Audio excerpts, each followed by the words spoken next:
Bapak Ibu Saudara yang terkasih dalam nama Tuhan Yesus Kristus, sungguh waktu yang luar biasa karena kita dapat beribadah kembali. Walaupun secara online, kita harus yakin dan percaya bahwa Tuhan Yesus akan hadir di tengah-tengah kita sekalian. Sebelum kita memulai ibadah kita hari ini, marilah kita mengambil waktu untuk bersaat teduh.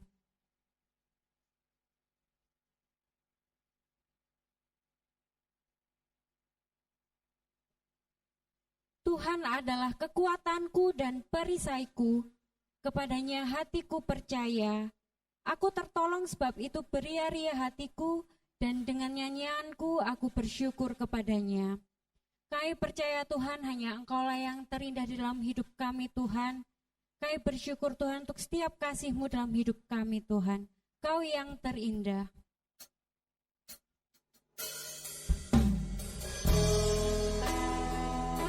Bersyukur Tuhan karena kami punya Allah seperti Engkau Tuhan.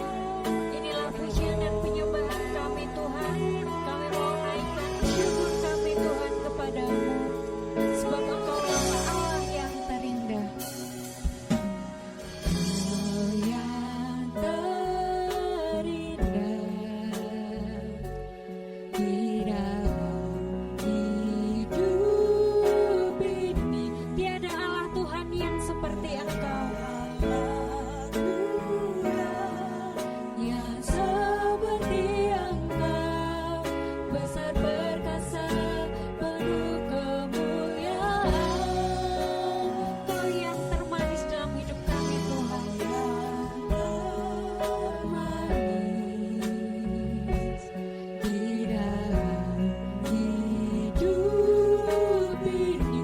Cinta Kau lebih dari segalanya, dari segalanya. Besar kasih setiamu kepadaku. Ku sembah Kau, ya Allahku. Ku tinggikan nama-Mu selalu.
Besar perkasa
Shalom Bapak Ibu jemaat dan saudara yang kasih dalam Tuhan.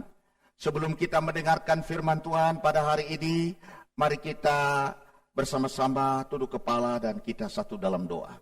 Bapa di surga, kami mengucap syukur dan terima kasih karena hari ini adalah hari yang diberkati oleh Tuhan. Kami mau mendengarkan firman-Mu ya Tuhan.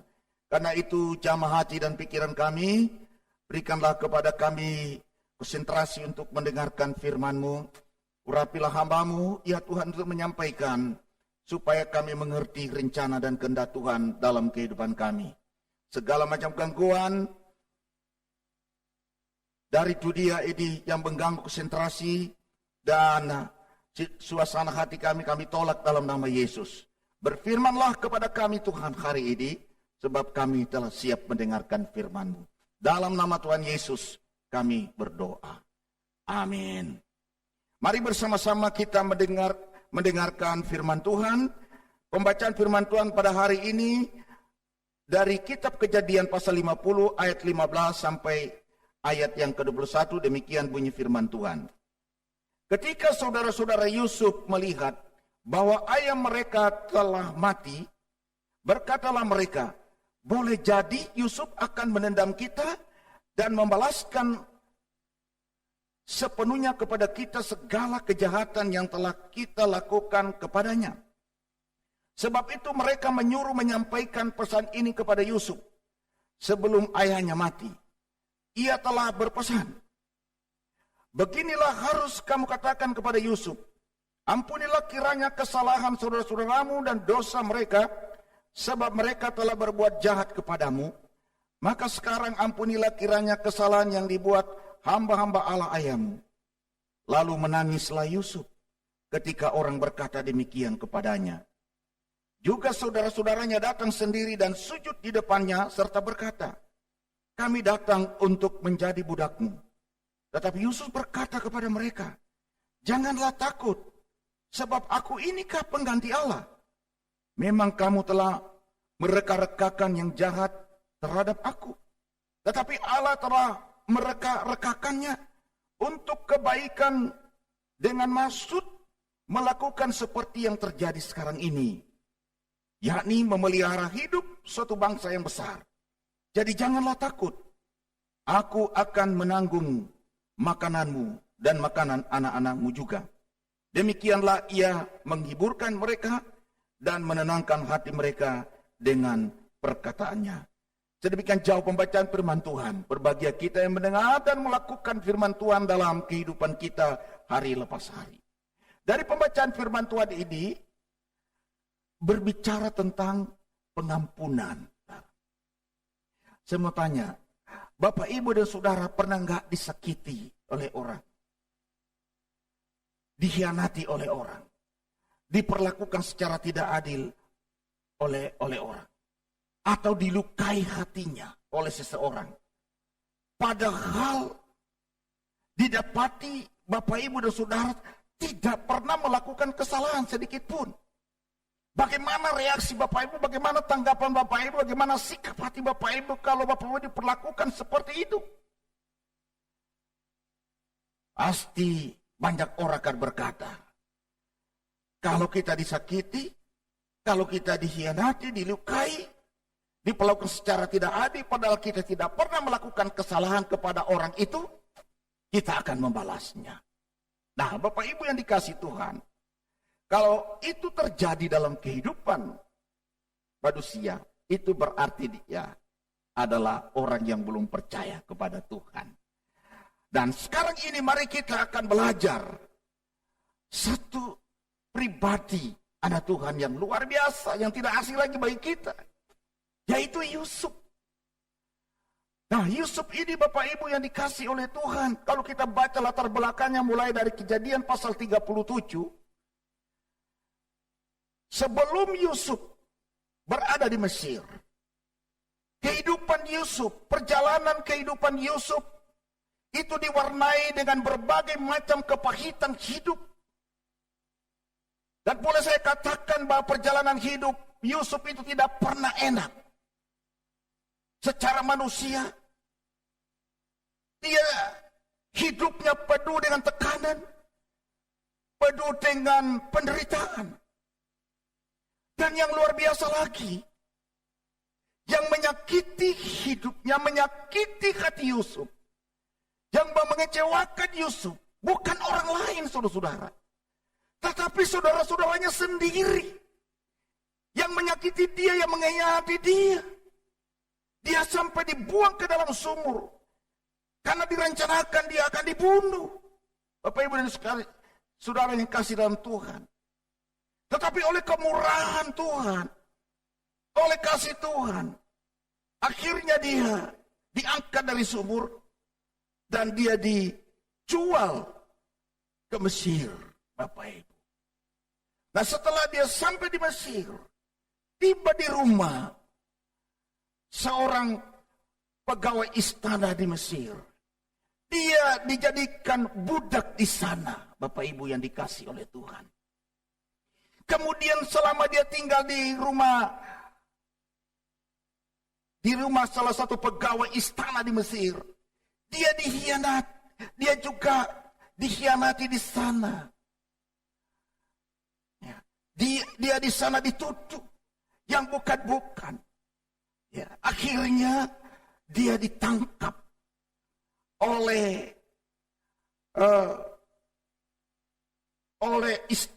pegawai istana raja, Bapak Potifar.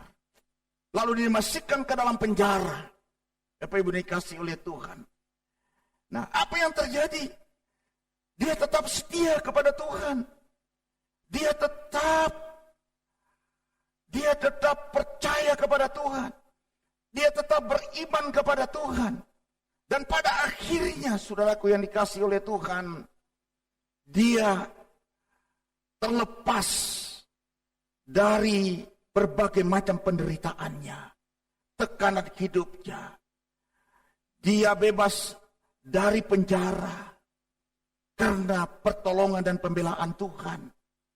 Dan akhirnya yang luar biasa, dia tidak pernah bermimpi untuk menjadi orang yang terkenal. Dia tidak pernah bermimpi untuk menjadi Perdana Menteri di Mesir. Tiba-tiba Bapak Ibu yang dikasih Tuhan, dia diangkat setinggi-tingginya. Dan dia diberikan jabatan yang tidak pernah dia mimpikan. Dia menjadi Perdana Menteri. Dia dilantik oleh Raja Mesir, Bapak Ibu yang dikasih oleh Tuhan Yesus Kristus. Dan mulai pada saat itulah dia menjadi penguasa. Dialah yang berkuasa atas seluruh istana Mesir. Dialah yang berkuasa atas perekonomian, yang mengelola perekonomian, yang memerintah rakyat di Mesir, Bapak Ibu yang dikasih Tuhan. Dan pada saat itu terjadi kelaparan yang berkepanjangan. Dengan singkatnya Bapak Ibu sama sampaikan, akhirnya banyak orang-orang datang ke Mesir untuk membeli makanan. Dan secara khusus, pada saat itulah anak-anak dari Yakub, saudara-saudara Yusuf datang ke Mesir untuk mencari makanan. Karena mereka juga kena dampak kelaparan yang begitu luar biasa. Dan mereka tidak tahu Bapak Ibu bahwa Yusuf yang menjadi mangku bumi di sana. Yusuf yang berkuasa di sana. Yang mengatur semua sistem perekonomian, yang menjadi yang menguasai sistem perekonomian di sana. Nah, ketika mereka datang Bapak Ibu yang dikasih Tuhan, dan mereka mengenal Yusuf.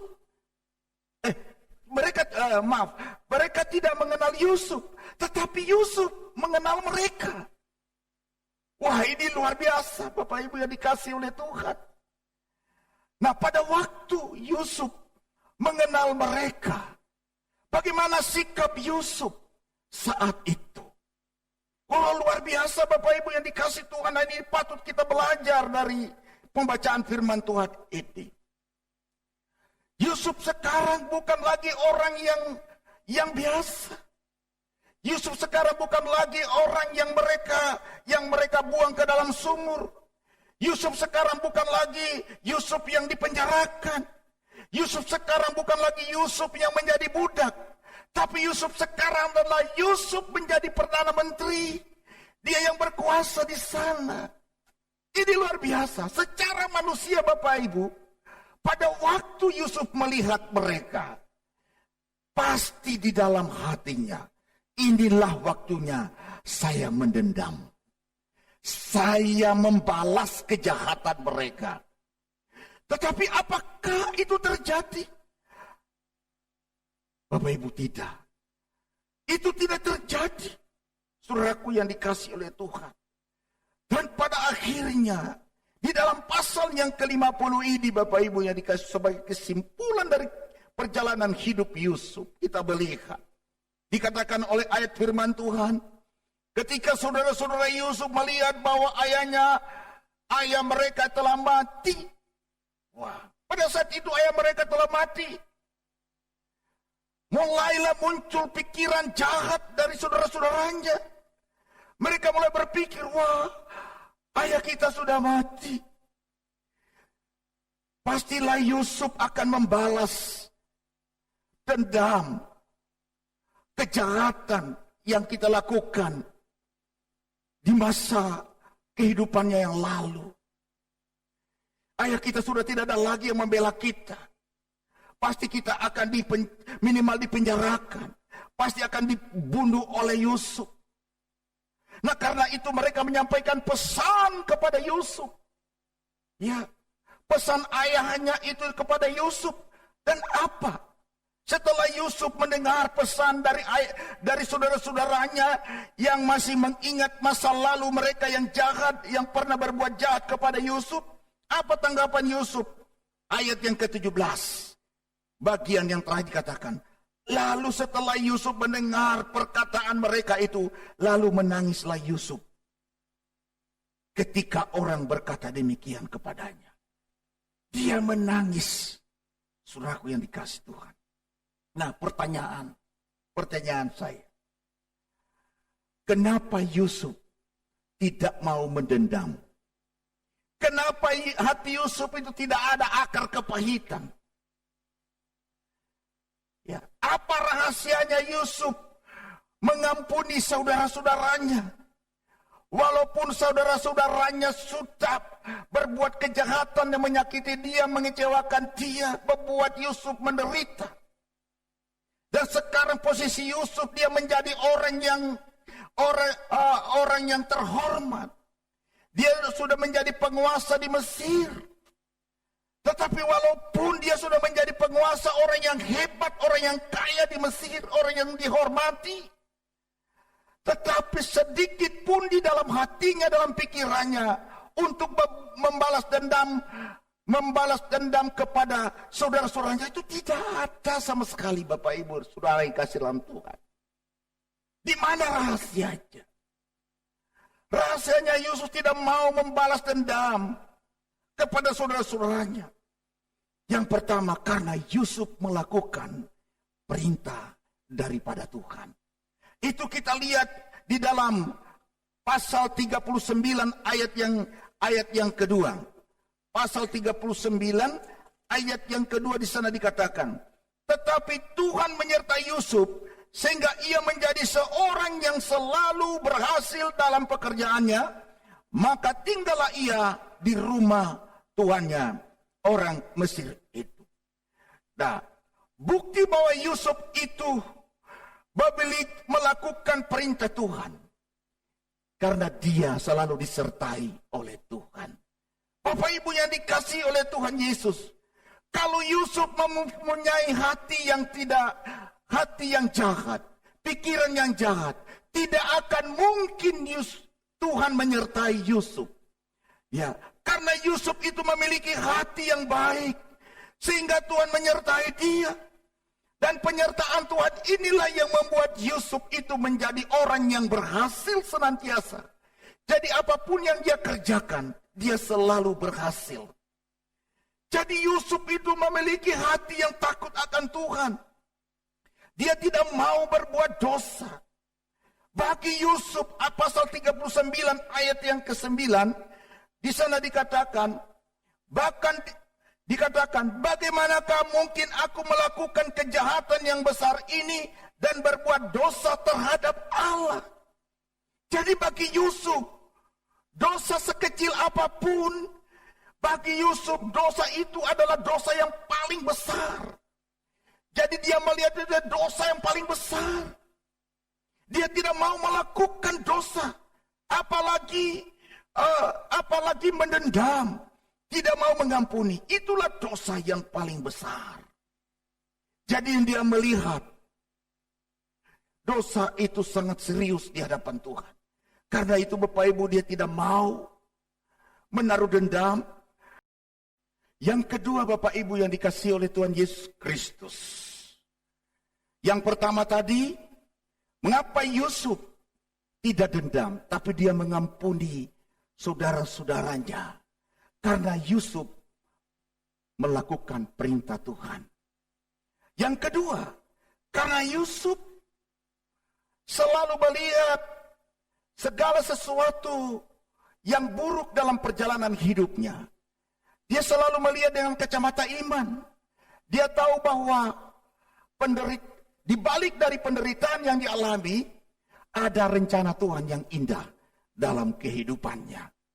Nah, karena itu dia berkata kepada saudara-saudaranya di dalam ayat yang ke-19 yang dikatakan, tetapi Yusuf berkata kepada mereka, janganlah takut, sebab aku inikah pengganti Allah. Ayat 20, memang kamu telah mereka-rekakan yang jahat terhadap aku, tetapi Allah telah mereka-rekakannya untuk kebaikan dengan maksud melakukan seperti yang terjadi sekarang ini. Jadi memelihara hidup suatu bangsa yang besar. Luar biasa. Jadi kita melihat Bapak Ibu bahwa Yusuf melihat di balik dari penderitaan, tekanan melalui saudara-saudaranya yang membenci dia, melalui saudara-saudaranya yang membuang dia ke sumur, yang menyakiti dia. Dia melihat dengan kacamata iman bahwa di balik dari penderitaan ini ada rencana Tuhan yang indah. Ini luar biasa, Bapak Ibu yang dikasih oleh Tuhan. Ya. Jadi dia tahu bahwa rencana Tuhan yang indah itu adalah, dia katakan, melalui kamu, melalui saudara-saudaraku, ya, membuang saya ke sumur. Sebenarnya untuk mendahului kalian, mendahului saudara-saudara, untuk saya ke Mesir, menyediakan makanan untuk keselamatan anggota keluarga, bahkan keselamatan seluruh bangsa. Oh Bapak Ibu yang dikasih Tuhan, ini indah sekali. Nah, marilah kita juga memiliki sikap hati dan kacamata iman seperti Yusuf ini. Apabila saat ini Bapak Ibu dan Saudara sedang mengalami tekanan diri atau disakiti, dikhianati, Bapak Ibu yang dikasih Tuhan, mari kita yakin dan percaya bahwa Tuhan mengizinkan kepahitan hidup kita, kegagalan yang kita alami dalam hidup kita. Janganlah melihat itu dengan mata tanpa iman. Marilah kita melihat setiap masalah yang kita hadapi, bahwa ada rencana Tuhan di balik dari semuanya itu. Ini yang Tuhan inginkan terjadi dalam kehidupan kita, Bapak Ibu yang dikasih Tuhan. Ya. Karena itulah Yusuf tidak pernah dia menyimpan kesalahan saudara-saudaranya di dalam hatinya. Justru dia hanya menyimpan firman Tuhan di dalam hatinya.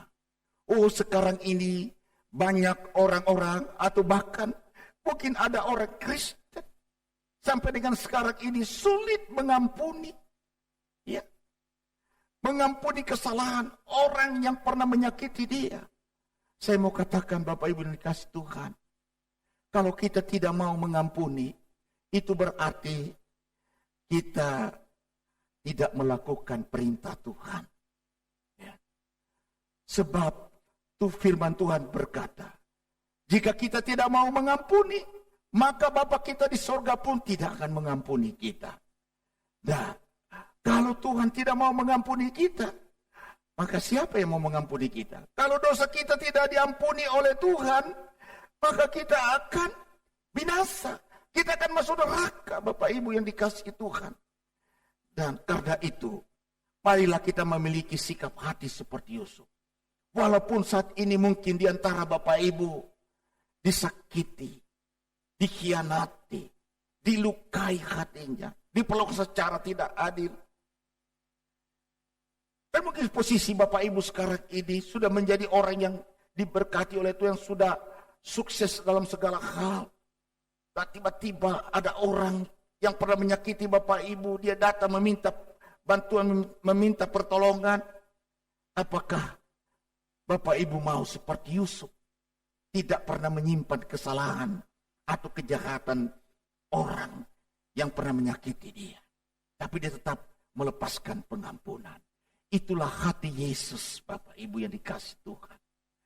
Nah, kalau kita tidak bisa mengampuni, maka berkat Tuhan itu juga akan terhalang. Itu penyumbat berkat Tuhan yang kita akan terima, Bapak Ibu. Karena itu saudaraku yang dikasihi oleh Tuhan Yesus Kristus, lepaskanlah pengampunan kepada saudara-saudara kita yang pernah menyakiti hidup kita. Pengampunan dari Yusuf itu pengampunan yang konsisten, yang tidak pernah berubah. Oh, Bapak Ibu yang dikasihi oleh Tuhan Yesus Kristus, sekalipun Yusuf sudah dia menjadi orang yang luar biasa di Mesir, itu tidak menjadi alasan bagi dia untuk membalas kejahatan saudara-saudaranya. Dia tetap melepaskan pengampunan. Sebab dia tahu, dia sadar bahwa jabatan, kekayaan, kemakmuran yang dia miliki itu bersumber dari Tuhan. Kalau Tuhan sumber segala berkat dan sumber kehidupan yang memberikan pengampunan, apalagi kita, Bapak Ibu. Kalau Bapak kita di sorga mau mengampuni kesalahan dan dosa kita, umat manusia, kita juga harus mengikuti teladan Bapa kita di surga, Tuhan Yesus Kristus. Kiranya Tuhan Yesus memberkati kita sekalian. Mari kita satu dalam doa. Bapa di surga, terima kasih kami sudah mendengarkan firman-Mu ya Tuhan yang singkat pada hari ini. Firman Tuhan yang mengajar kepada kami tentang pengampunan. Tuhan, apabila di dalam hati, di dalam hidup kami sering dikhianati, disakiti, dilukai. Padahal kami ditemukan tidak pernah melakukan kesalahan. Mampukanlah kami ya Tuhan supaya kami dapat melepaskan pengampunan. Segala macam akar kepahitan, dosa, dendam, Tuhan cabut dari dalam hati kami. Terima kasih banyak Bapa di surga. Diberkatilah setiap saudara-saudara kami yang pernah menyakiti kami. Atau kami sebaliknya Tuhan. Kami telah menyakiti banyak orang. Kami membenci orang-orang. Ya Tuhan Yesus. Melukai hatinya orang. Mengecewakan orang lain. Ampunilah kami ya Tuhan Yesus. Terima kasih banyak Bapa di surga atas pengampunan Tuhan kami Yesus Kristus. Inilah hidup kami Bapa. Kami serahkan dalam tangan Tuhan. Tuhan Yesus memberkati setiap jemaat-Mu yang mendengarkan firman Tuhan hari ini. Begitu saat ini mereka sedang mengalami berbagai macam kesulitan hidup, perekonomian, anggota keluarga. Ada yang kesehatannya terganggu karena sakit, dalam nama Yesus Tuhan jamah. Kami berdoa ya Tuhan bagi setiap jemaat ya Tuhan yang kena dampak virus corona. Perekonomian mereka ya Tuhan yang menurun. Mari Tuhan, Engkau memberkati setiap mata pencarian mereka, usaha dan pekerjaan bisnis jemaat-Mu ya Tuhan Yesus. Bapak, hamba berdoa kepada jemaat Tuhan yang saat ini sudah lama tidak beribadah berkabung dengan kami di hari Minggu di rumah Tuhan ini. Berikan mereka kekuatan dan kemampuan, keberanian untuk melangkah dengan iman. Sebab kami datang ke gereja pada hari Minggu. Tuhanlah yang memanggil kami untuk beribadah. Karena itu Tuhan yang memanggil, Tuhan yang menjaga melindungi kami. Karena itu jamah setiap jemaat-Mu ya Tuhan. Supaya mereka bangkit dari tempat mereka masing-masing. Dan kami akan bergabung bersama-sama melakukan perintah Tuhan. tanpa kami takut kepada ancaman-ancaman virus corona. Kami percaya dalam nama Yesus, ya Tuhan, oleh kuasa darah-Mu, mereka akan dilindungi dari penyebaran virus corona. Terima kasih banyak Bapak yang menyerahkan, ya Tuhan, aparat pemerintah kami, mulai dari tingkat presiden sampai ke daerah, pemerintah daerah, Tuhan Yesus menyertai dan memberkati. Berkati para medis, berkati ya Tuhan Yesus, semua tokoh-tokoh masyarakat, tokoh agama, gereja-gereja Tuhan, hamba-hamba Tuhan dimanapun mereka berada.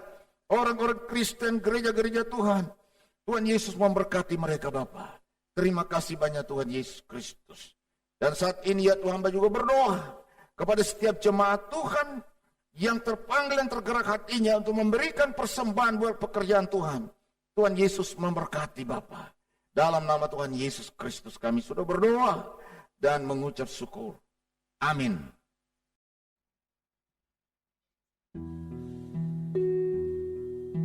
Kami bersyukur Tuhan untuk kasih setia-Mu dalam hidup kami Tuhan. Untuk segala kebaikan-Mu dalam hidup kami Tuhan, kami bersyukur.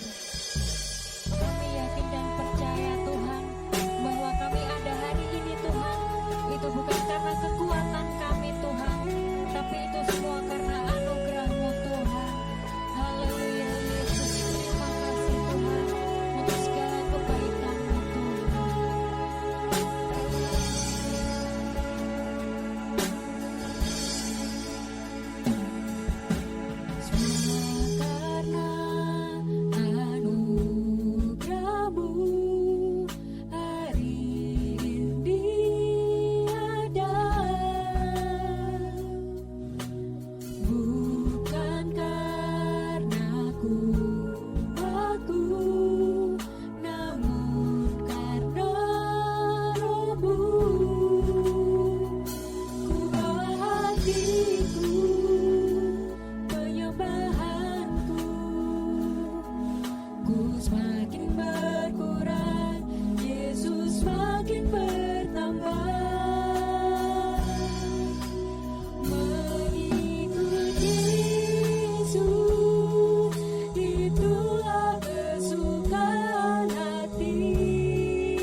Bapak Ibu sidang jemaat yang dikasihi Tuhan, saatnya kita akan mengakhiri ibadah kita hari ini. Mari kita bersama-sama menerima berkat daripada Tuhan. Firman Tuhan berkata, pulanglah di dalam damai sejahtera Tuhan dan terimalah berkat dari Tuhan. Tuhan mengasihi engkau dan mengasihi seluruh anggota keluargamu, melebihi bangsa-bangsa yang tidak mengenal Allah. Dan Tuhan akan mencurahkan berkat-Nya berlimpah-limpah atas seluruh anggota keluargamu. Tuhan akan menghalau dari hadapanmu segala macam kutuk kegagalan, kutuk kebangkrutan, kutuk kemiskinan. Bahkan Tuhan menghalau daripadamu segala macam penyebaran virus, termasuk virus corona tidak akan menimpa kepadamu. Tuhan menyinari engkau dengan wajah-Nya dan memberi engkau kasih karunia. Tuhan menghadapkan wajah-Nya kepadamu dan memberi engkau damai sejahtera. Mulai dari saat ini sampai Maranatha, Yesus datang kedua kali untuk menjemput kita naik ke sorga yang kekal. Amin. Amin. Amin.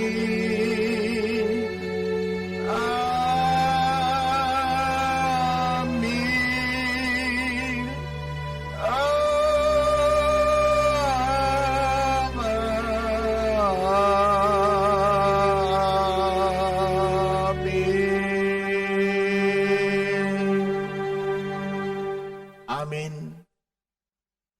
Tuhan Yesus memberkati.